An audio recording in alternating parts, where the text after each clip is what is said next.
pesawat, turunnya di Lampung Barat. Jika kamu umat Nabi Muhammad, jawablah salam dengan semangat. Assalamualaikum warahmatullahi wabarakatuh.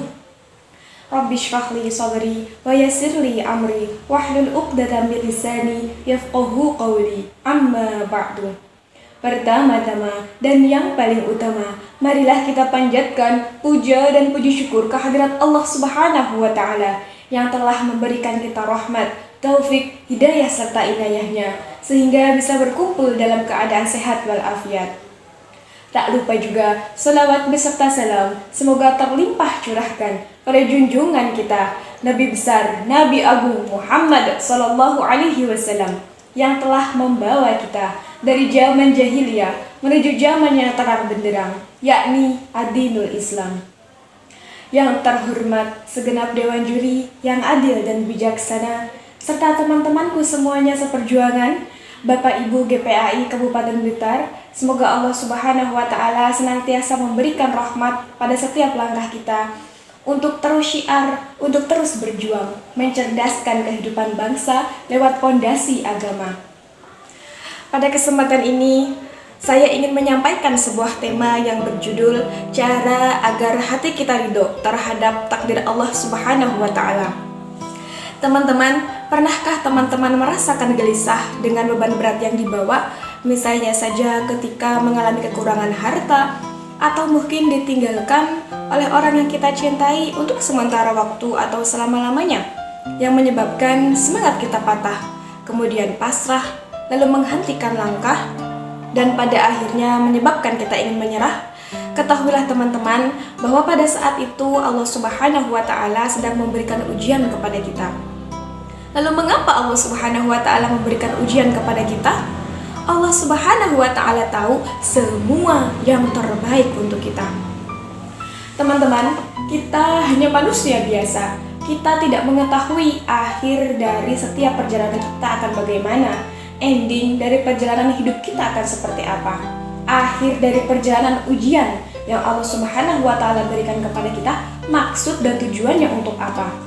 Tetapi yang jelas, selama kita bergantung sepenuhnya kepada Allah Subhanahu wa taala, kita akan terhindar dari yang namanya ketidakrelaan dalam menghadapi ujian. Teman-teman, maka mulai hari ini kita perlu belajar untuk memantapkan hati, untuk mengkokohkan hati kita agar ketika nantinya diberikan ujian dan cobaan oleh Allah Subhanahu wa taala, kita sudah punya persiapan, kita sudah punya bekal. Karena sejatinya setiap manusia pasti akan diberikan ujian dan cobaan oleh Allah Subhanahu wa taala. Dalam Quran surah Al-Baqarah ayat 155, Allah Subhanahu wa taala berfirman, A'udzu billahi minasyaitonir rajim. Bismillahirrahmanirrahim. Walanabluwannakum bisyai'im minal khaufi wal ju'i wa naqsim minal amwali wal anfusi was samarat wa basyiris sabirin.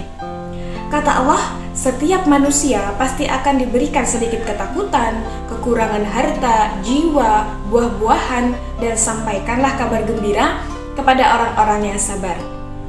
Yakni orang yang bersabar ketika diberikan ujian dengan mengucapkan kalimat tarji, Inna lillahi wa inna ilaihi roji'un. Ya Allah, terserah Engkau saja ya Allah, suka-suka Engkau ya Allah. Karena sesuatu darimu pasti akan kembali kepadamu.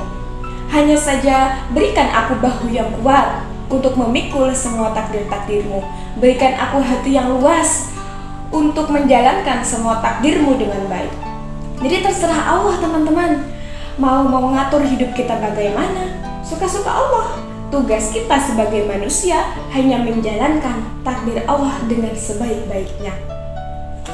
Lalu bagaimana cara agar hati kita ridho terhadap takdir Allah Subhanahu wa taala? Yang pertama, dengan mengimani takdir Allah Subhanahu wa taala.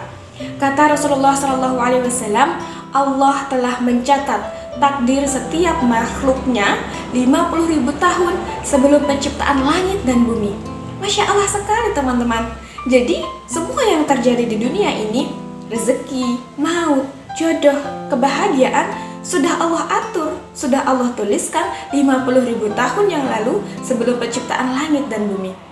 Maka mengimani takdir Allah Subhanahu wa Ta'ala merupakan salah satu landasan kebaikan agar nantinya hati seseorang menjadi ridho terhadap takdir Allah Subhanahu wa Ta'ala, karena percaya bahwa semua sudah tertulis di Lauhul Mahfuz.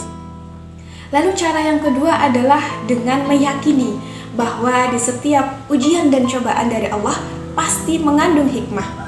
Dalam Quran Surah Al-Mu'minun ayat 115 yang artinya, Allah berfirman yang artinya, maka apakah kamu mengira bahwa kami menciptakan kamu dengan main-main saja? Dari ayat tersebut sudah bisa kita ambil kesimpulan sederhana ya teman-teman, bahwa semua ciptaan Allah itu pasti ada alasannya. Semua yang Allah ciptakan pasti ada solusinya. Dikasih permasalahan, pasti ada solusinya. Dikasih kesedihan, pasti ada kebahagiaan di kemudian hari. Maka tugas kita sebagai manusia harus pandai teman-teman dalam mencari hikmah di setiap ujian yang Allah berikan kepada kita. Lalu cara yang ketiga adalah dengan melihat bahwa permasalahan kita, ujian yang Allah berikan kepada kita belum seberapa.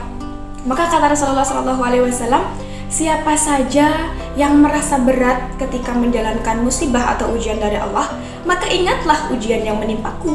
Tentu ia akan mudah dalam menjalankan ujian tersebut.